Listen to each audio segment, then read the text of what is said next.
Hello my friend, welcome back to MiniCooper Garage. As you can see, I have nicely set up my instrument lighting inside of my MiniCooper. This is a 2006.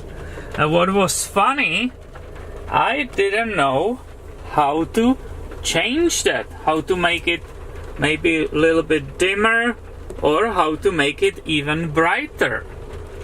I knew that button or designated button for it is this one, but I didn't know how to use that. So I finally got hold of the owner's manual and it was nicely explained. Basically right now it's at its full illumination and you reach that when you push this button and hold it steady. It goes all the way to the max. So all these instruments are nicely lit to the full power. If you want to decrease it, you will do this. You will briefly start pushing it. Look with me how it will go down. Do you see it? It's decreasing its illumination.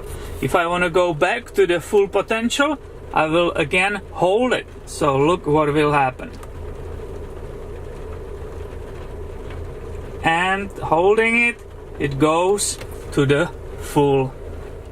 I love it in the night when I'm driving this wonderful Mini and I have it at full. It looks really good. It's a real pleasure to drive this vehicle. So my friends, stay tuned. I will have way more videos about the MiniCoopers coming your way soon. Thank you for watching. Have a wonderful day.